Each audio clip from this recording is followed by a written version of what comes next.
Hello, welcome to When Wrestlers Act. I'm John Cronshaw with our first episode of the new year. I wish it could be a happy new year, but I've just heard that Mean Gene Okerlund's died, so that's a shame. It is. Way to bring it down, John. We've just watched Last Action Hero, and you're bringing it right down after that. We should at least raise a glass to him. He was the best guy who stood next to people, and people said, "Let me tell you something, Mean Gene," before talking. So no one else could do that. He was very good at his job. Yeah. These days, it's just Microphone Bot 2.0 or whatever number they're at these days. What are your thoughts? I don't even know their names. Isn't one of them called Dasher? Yes, I think you're right, actually. Isn't there a Tom Phillips, or is he long gone? He's probably not been there for 5 years or something. I think he's gone on to actual sports stuff. Good for Tom Phillips. Yes. His generic name. It is a generic name, but he could at least reasonably do the job. Now, it is just Darsha, or whatever she's called. Mean Gene. Yeah. We gave him high praise when we reviewed Repossessed, so what more can we do? Yeah, he has been in a few things we've done. And I'm sure he'll be in many other things, being the same role that he's always done. So, Last Action Hero anyway. So this is from 1993. Stars Tatanka, apparently. I misread. You misread. It doesn't start Tatanka at all, does it? And I was confused. It does not. When I got to the end, and it was Tanaka or whatever. Professor Tanaka. Yeah. So I was looking out for Tatanka. I was like, where is he? He must be a cameo. And, because I was looking for people, I actually saw some interesting cameos along the way. But like Chevy Chase and Sharon Stone. And one of my favourite ones is Sylvester Stallone dressed in all the Terminator 2 gear on the advert for Terminator 2. That's brilliant. Brilliant. There must have been a bit of a thing going on between those two during the 90s. I think it was in Junior where Arnie sees a promo for Rambo and he kind of looks down at his own muscles and shrugs. I think there was... Oh, it's in Demolition Man where Arnold Schwarzenegger's president. Wait, so you've seen Junior? Not recently. Not as an adult. Wow. In the 90s when I saw RoboCop when I was 8. I've never seen Junior. Being a child is not an excuse. I remember where I watched it as well. I watched it around my auntie's house and she got it out on VHS because she knew that I liked Terminator 2. So, yeah, that was the excuse, and I'll stand by it, even though it might be completely made up. I'm not going to confirm or deny. When I think of Arnie films, this isn't one I think of. I think it's a criminally underrated film. We'll come to it later, but I think the guy who plays Danny is awfully hammy, but that's just child actors for you. I think everyone else in it's great. I describe him as more punchable, but that's fine. I'm more British about it than you are. Yeah? It stars Professor Tanaka of Running Man and Austin Powers fame. So, we have got a cheap excuse to watch this film. Doesn't he open a door at some point? That's his job. He does speak. He is a butler, so, he does buttle a little bit. He does have about 3 lines. It's more than Kerry Von Erich had in Problem Child. That's true. Someone said to me, what's your top 5? Like, this wouldn't come up. But I think it might now. And I don't know where it would go. Because I'm not sure if it's as good as Terminator 2 or Total Recall, but... Definitely not. Or True Lies. Running Man. Or Running Man. True Lies. So it might not be my top 5, Yeah.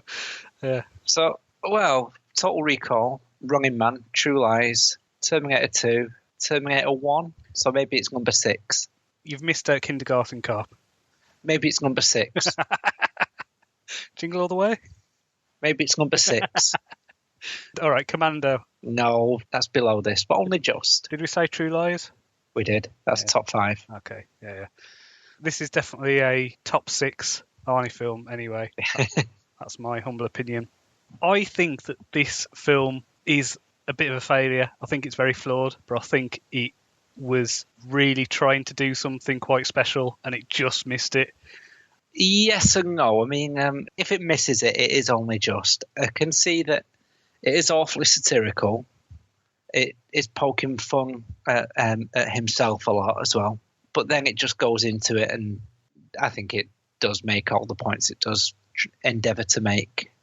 I was thinking as well about on his career after this film? Because I think this film, I don't know whether it bombed or whether it just didn't do as well as like Terminator 2 and all that. But what did he do after this that was significant, apart from True Lies? But yeah, what did he do after this that was? There was The Sixth Day, something like that. I've never even heard of that. He did the Batman one. Mm-hmm. Yeah. But it was not long after this that he started getting into politics. I still think there's a connection. I think this is like his, either this didn't work out how he wanted it to, or this was like his last hurrah, you know, into like, okay, this is everything that's great about action movies and everything that's ridiculous about action movies all thrown into one. There's one brilliant scene when Arnie is through the curtain and he's sat in Danny's kitchen with his mother, and there's classical music on the radio, and he's just never heard it before because all he's used to is just his backdrop AC/DC. Yeah. He's like, yes, I think I could like this. Yeah. You know what this got me, actually? This got me down the rabbit hole of, this is stuff from like years ago on the internet. I don't know if you remember this shit, but like there used to be a trend for people to do prank phone calls using a Arnold Schwarzenegger voice box. And so they'd have little clips of his voice talking to people as prank calls, and some of them are amazing. So, was it one of those where it was like doing it through a premium phone line, and you'd listen into it? No, it's like somebody's got clips from the film, so it's just you press a button and Arnie will say something, but they'd call up, say, Dell customer service, and they go, "Oh, what's your computer? I've got a neural net processor, blah blah." Right. Okay. I see what you mean. Who is your daddy and what does he do? You know. So I thought that was what they were doing with the, you know, when he did the bit from Home Alone 2 with the talk boy, and he's talking to his wife, and he's like, yeah, uh-huh. So yeah. Anyway, so this film is about Danny, who is a punchable little lad. He is, but he's poor, so we can all relate to him.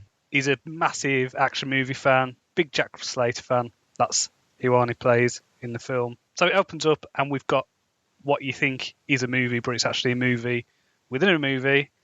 So it's a bit like the Inception thing of like dreams within dreams.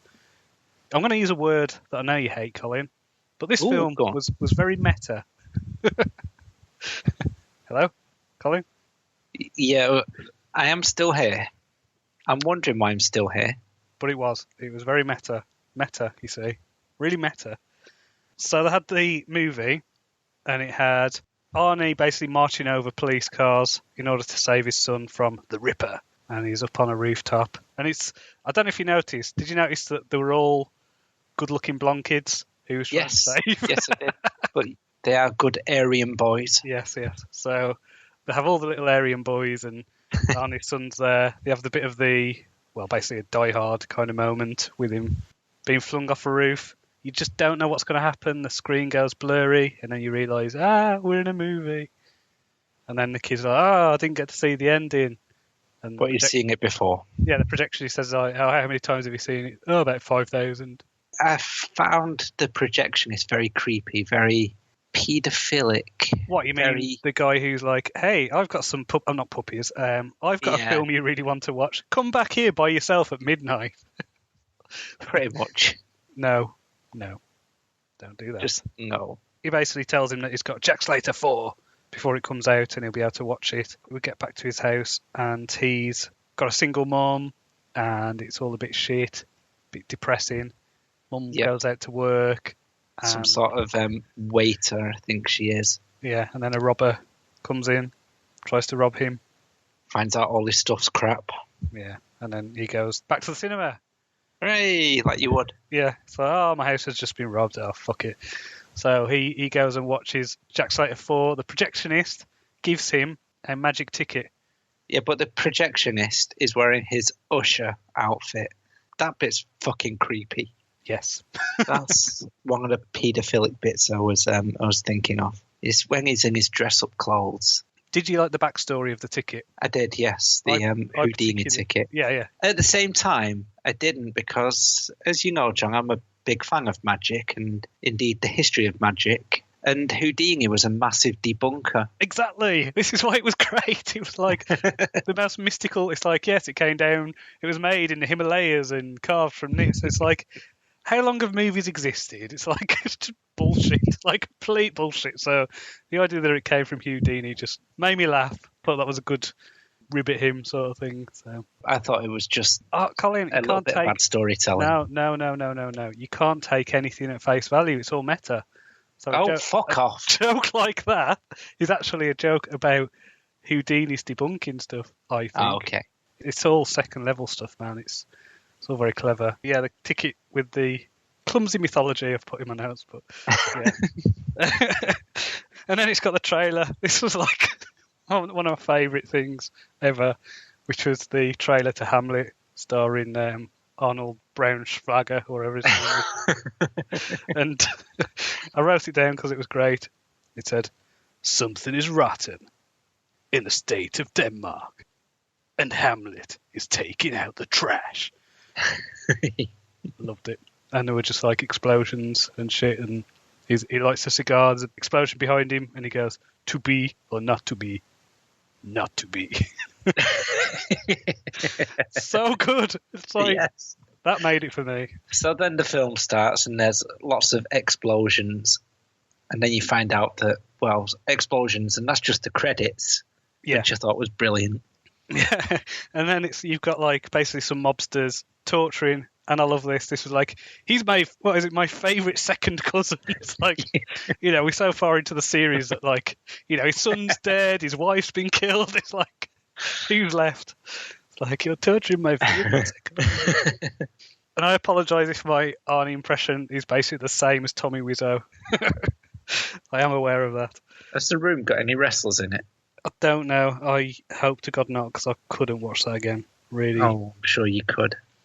What is it? They have chase scenes on the film, and Danny's in there going, "Oh, you're going to pay. He's happy that shit's going to hit the fan. But then some shit does hit the fan, John. What happens? Yeah, like a stick of dynamite goes out of the screen, and he looks down at the ticket, and it's all going a bit funny.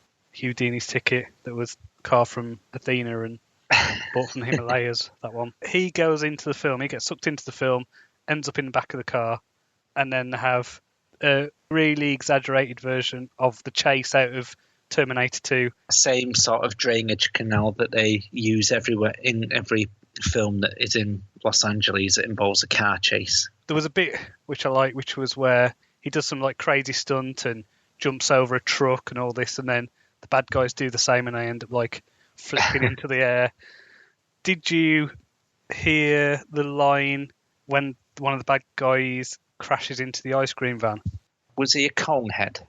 Right, he said, "I really iced that guy." To coin a phrase.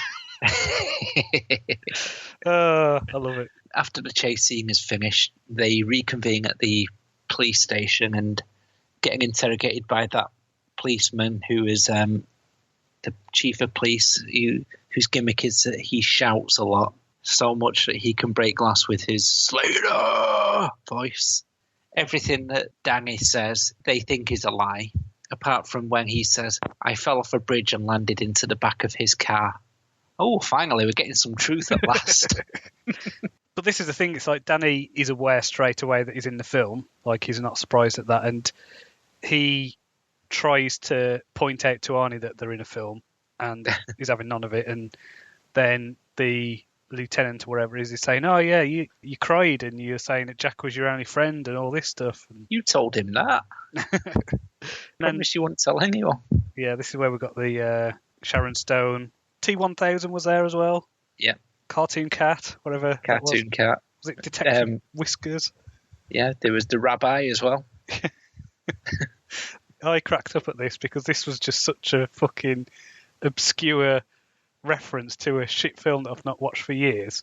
I think my mum used to watch it on video a lot. And it was Amadeus. Yeah, the guy who was Salieri. And he's like, he killed Mozart. It's like, oh, God. He won an Oscar for that. Did he? He did. Well, good for him. But it is a shit film. And then there was a bit with the handing out the new partners. And it was just like the mismatched partners. And he's like, meet your new partner. And it's Danny. Yeah, I mean, it is all just stupid. Like, for whatever reason, this normal, average-looking cop in a uniform is paired up with the rabbi. Yeah. And the cartoon cat and so on. Oh, I love the cartoon cat. It's like it's just really out of place, and it's great because it's just stupid in there, and it's not a big deal. But did he appear twice, maybe 3 times? I don't know. He appears a minimum of 2 times. So at least twice. Yes. This is where we get the scene in the video shop, and Danny's obsessed with trying to prove that it's a movie, and he goes, "Look, everyone's attractive." He's like, "Yeah, it's California." And then you mentioned the Terminator thing with Stallone as the Terminator. There was the stuff with like the area code of like, "Oh, what's your phone number?" "Oh, it's 555. Blah, blah. It's like, "Oh, they always start with 555. There's only 1,000 possible numbers." That's why we have area codes. And that woman behind the counter in her blue PVC ensemble is a lovely young lady.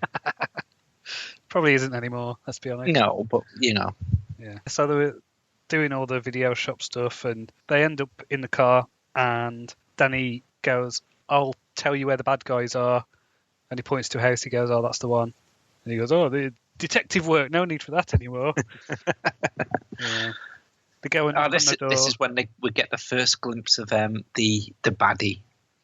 Yes. Oh, but you don't find out he's the actual antagonist until later. Yeah, the guy with and the this is where eye. Professor Tanaka comes into it as well. Yay! Yeah, he answers the door. Is this the one where he goes, "Can I speak to the drug dealer of the house?" Or something like that. He just laughs and walks off and brings out Charles Dance. Charles Dance. Yeah, Tywin fucking Lannister. Yay! I think Charles Dance is possibly either the first or second coolest guy with ginger hair. The other one being Josh Homme from Queens of the Stone Age. I've got in my notes Charles Dance!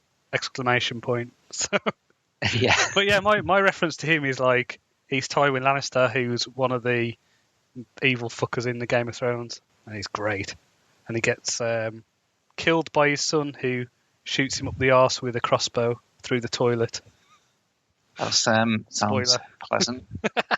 That's all right. I've got no plans whatsoever to watch Game of Thrones. Oh, you fool. You fool. Yeah, it just sounds violent. Well, it is violent. It's great. It sounds gratuitously violent. It makes sense in the world. I'm sure it does, but Colin, the last series came out with a zombie dragon, which is fucking awesome. So, spoiler to anyone. Yeah. Night King with his zombie dragon. It's awesome. Right, onwards and upwards. The scene with the dogs. Destroying the wall. The wall. Yeah. The scene with the dogs. Yeah. The dogs. How exceptionally well trained they are, as Charles Dance puts it. He snaps his fingers like that, and they're doing a 6-dog pyramid. If I snap my fingers again, then tomorrow you will emerge from several canine recta. That's a good line. You gotta love recta. Recta. I'm glad I think that might be the only time in a film I've heard the plural word for rectum. Yeah. Is that an accurate word? What, recta? Yes. I suppose it must be, because you get the Latin thing is and a, so singular a. So yeah, if it's got a Latin root, which it sounds like it does. As they're leaving, Charles Dance cottons on that they know more than they should know. Yeah. So that plays into it. So this is the bit where they go back to Arnie's house, and we meet his daughter called Meredith, I want to say. Meredith, yes. Who is just some generic blonde girl next door type. Don't call her generic blonde next door type. She played Sonya in the Mortal Kombat film. Yeah. And married Pete Sampras, apparently. Did she? And then retired. Yes. She starts fighting when the bad guys turn up and does lots of annoying screams. Yes.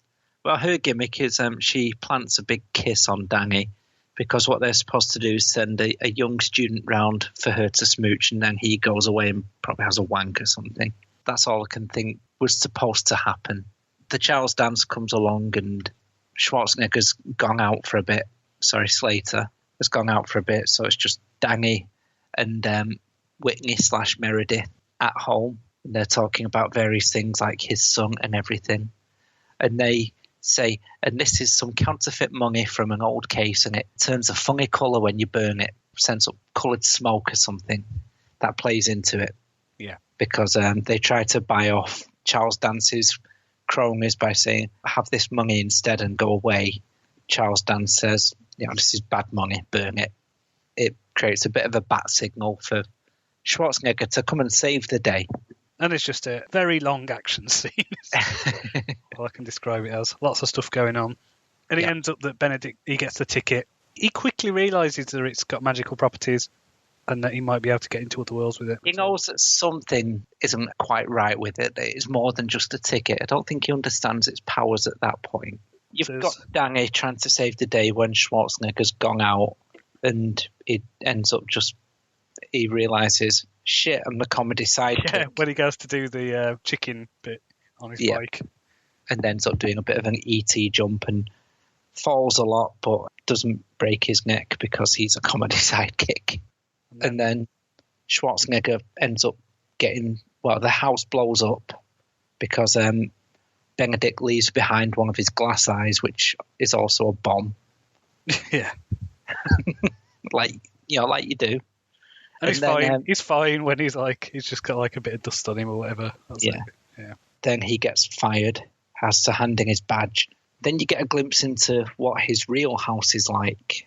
And it's all depressing. It's a bedsit, a studio, I think the trendy people call them, next to a motorway. First bit, though, is he just goes in, shoots one of his wardrobes, and out falls out a crony. He says, there's always one in there. Then you do see into his wardrobe, and he's got he's probably got about 20 identical outfits. And nothing else. He goes to the funeral of Leo the Fart. Oh, yeah. Who's this fat guy. A mob boss known for being flatulent. You find out that Benedict's boss, the mobster, has planted some sort of nerve agent in him. So there's this elaborate open-top coffin on top of a skyscraper, John. Yes. Just on top of a skyscraper. We find out that the guy who was Amadeus was a baddie. He goes to shoot them, and then Danny catches him monologuing, and then ends up losing his gun anyway. So then he does the same, and then gets shot by the cartoon cat. And I think that's the last of the cartoon cat. In the end, Schwarzenegger goes up to the funeral to save the day, whereas Danny, now armed with a gun, goes to secure a crane. Yes. Because Slater said, I need that crane on top of that skyscraper. And he's just running through, just getting people out of the way, going bang, bang, bang with the gun in the air so everyone's running away. He tries to hold up the guy who is the crane driver. And he just runs away as well because it's a mad little kid with a gun. Fair enough. I think I would do the same. But it does work out how to drive it within the 10-minute deadline that he's got. Yeah, of course. Obviously, it's impressive. It's what happens in action films, as it's pointed out. And then Slater goes to pay his respects to Leo the Fart, and he's all, "Help me! Oh, he's still alive!" And lifts him up, carries him along, and pisses off a lot of mob people, and including the nuns. Yeah. And the old women. And then he drops him off the side of the building. Lo and behold, he gets caught by the crane. He's swinging hundreds of feet in the air from this crane from Leo the Fart. Eventually, he sort of pulls him off the crane. They both fall hundreds of feet and land into a tar pit. Slater emerges and then just wipes himself off with kitchen roll. Tar. Cleaned off by kitchen roll. And then his daughter comes along with a change of clothes, and at that point Danny says something, and he says, well, you did say it's a movie because something very convenient happens. So he's starting to embrace it a little. You missed the silent but violent, or whatever it was, silent but deadly fart. Silent but deadly in the tar pit. So, lovely stuff. It cuts to Benedict, and at this point, he's worked out that the ticket is definitely magical. He's holding it, and he puts his hand through a wall, and he decides now's the time for him to turn on the baddie. He does that line where the mobster says, "So I thought you were my friend, but now you do a 360 on me." And he says, "No, I did a 180. If I'd done a 360, I would be back where I started." And it's all, what? So he just says, "Trust me," and shoots him. That's great. Yeah. And then we get another scene with Professor Tanaka telling him to clear that dead body out of the pool. And he says, "Very good, sir." So he gets another line. Yay. In a monster truck, Slater comes along to apprehend him. Basically, picks him up and throws him. And he goes through the wall. And he says, "Normally they leave a hole when that happens." Benedict's in New York, and he realizes that he's not in Kansas anymore. And so is Professor Tanaka. He sees someone getting mugged for shoes, and he's confused as to why there's no screams or sirens. So he decides to try a little experiment. And so he basically just gets someone, shoots them in cold blood, listens out for the sirens that don't come, and he goes, "I've just shot someone, and I did it on purpose." So he goes, "Shut up!" So he's found his terrible place. Which is the real world. I guess that is the postmodern side of things, John. The real world is bad. It's worse. It's worse than the one in the action movies. This is where Jack and Danny follow him into the real world. Because the door is still open. And they end up realising that Jack's vulnerable. He's like doing stuff he normally does. And he's like, "Ow, that hurts." When he punches his car window. To the Goldberg. That hurt. He steals a taxi. And then he says that binky bunky baby blah. You didn't expect me to say that, did you? But then he steals a taxi and plays chicken with Benedict and Professor Tanaka. Ends up they just crash into each other and it's, "Oh, that hurt." And dang it all, "Oh, you could have been killed." And he says, "Look, this is a standard New York taxi cab. That's a little shitty car. I was never in any danger." And you see Professor Tanaka's dead. He's been dead for a few years, but, you know. Oh, well. But, you know, this is the second film we've reviewed with Professor Tanaka. Yeah. And Arnold Schwarzenegger. He was in that Running Man's film. Oh, yeah. Sorry, yeah, you did say. And if he was in Austin Powers, then we need to watch that, don't we? Let's be honest. We do.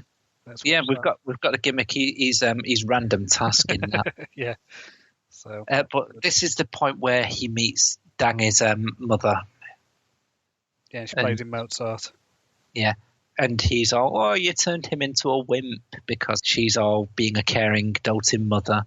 And he's all, "What are you doing going to the movies at night? You're upsetting your mother." And Danny's all, "Oh, what have you done now?" He's being a sissy for being someone who cares. Benedict realises that the ticket's more powerful than he initially thought, so it summons bad guys into the real world. So he gets the Ripper and goes to hunt down Arnie himself. Oh, but he does a lot of talking to the camera as well.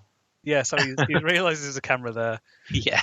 And he's addressing the audience, and he goes to the premiere of the Jack Slater 4 film, which is the film that he's currently in, but then he's not because he's in the real world. Very meta. Yeah, he comes up with the gimmick of just wanting to kill Schwarzenegger now. Yeah. The actual Schwarzenegger. In order to do that, he gets the Ripper to do it from Slater 2. Is it 2 or 3? I think it was Slater 3, that one. It's one of them. There's a number in it. And so Arnie's at his premiere and he's plugging his restaurant. And he's with his wife. Yeah, his missus. Who's telling him not to plug it. And MC Hammer's there. And Little Richard. And Chevy Chase. Chevy Chase. Yeah, there's someone else as well who I recognise, but I can't remember his name. But he basically says, "I'm not an Arnie fan, but my wife is," or something. Yeah. He was famous, obviously. I think John Belushi was in there as well. That's James Belushi, sorry. Yeah, it was one of the Belushis. The one who was alive and in red heat with him. That's it. It was him. This is where Arnie and Jack have a fight. I wouldn't call it a fight. It's more just he wrestles him to the ground because he thinks he's a killer, but then now he just thinks he's a stunt double. And he's like, oh, if you ever need to open a supermarket, let me know. I'll call the right people. He's just saying, yeah, you're the best double I've ever seen, so I can get you lots of gigs. In other words, he's just trying to get him to do his donkey work. This is where we find out that the Ripper has Danny. It's his surrogate son. It's meaningful, blah, blah. And Jack saves him. Going back to that scene with Schwarzenegger and Slater, I think it's important to point out that Slater turns around and says how much he detests him. He's brought him nothing but misery. Yeah, existential crisis. Woo! Yeah. They go back to the cinema. They meet the projectionist. The projectionist says he's glad the ticket works and that he wishes he tried it. And he was going on about all the hot women he would have hooked up with. He says basically that he's glad because he's never met a fictional character before. And this is where Arnie kind of gets into the philosophical mode of, do I really exist? How can I exist if I'm just a figment of someone else's imagination? It's all very meta. Oh, fuck off.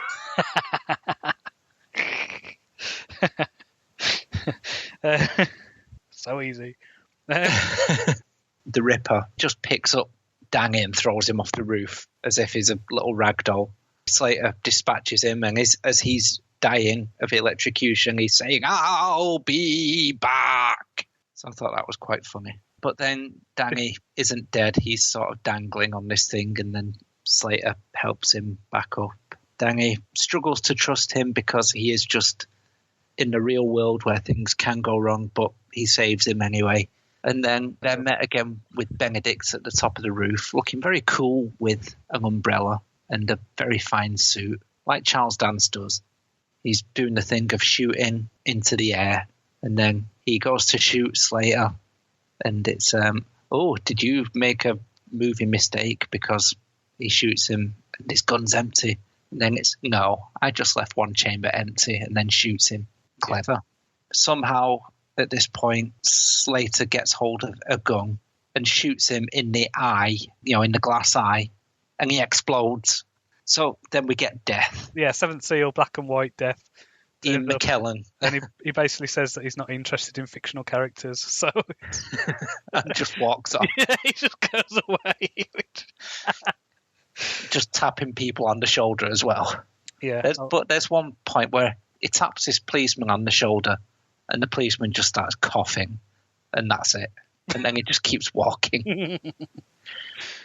Death helps them, actually, because he says to Danny, because he's worried because he's lost a ticket, you're brave, but you're not very smart. You should be looking for the other half of the ticket. And then he walks off, because he gave half the ticket to the paedophile in their role play earlier, and he puts it in the box, and it's just in there, so he gets it, uses it, and takes him back to the film world.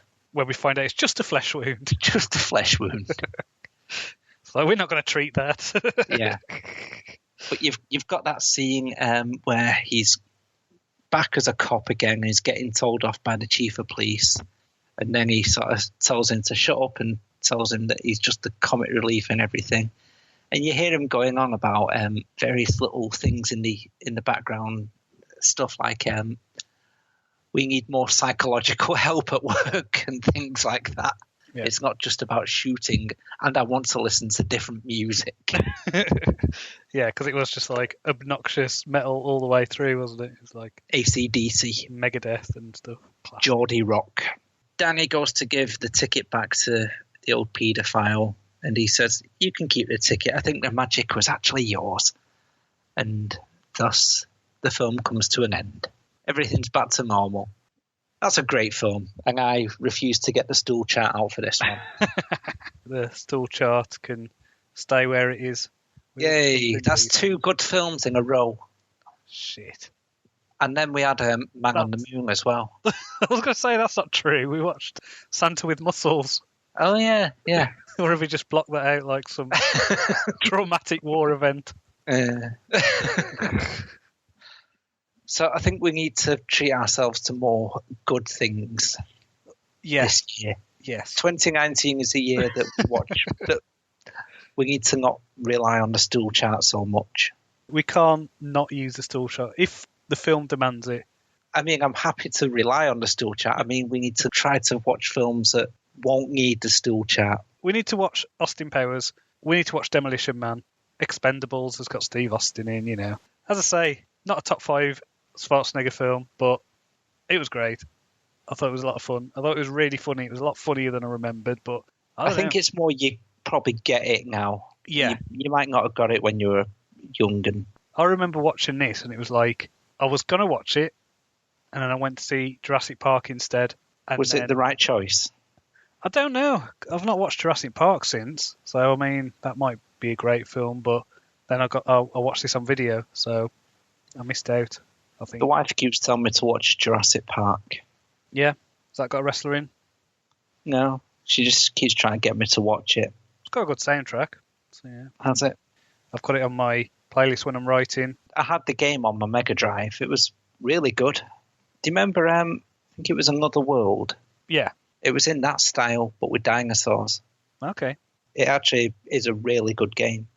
Remember to follow us on Twitter at WWA Podcast and go to patreon.com/WhenWrestlersAct, and we've got loads of exclusive episodes, and we have got some remastered classics, and you can get the episodes on this feed a week early, so that's always fun. Yeah. Yeah, so do that. Support us. Make us feel loved. And they can also request things that we watch, even if it is shit and we have to go on the stool chart.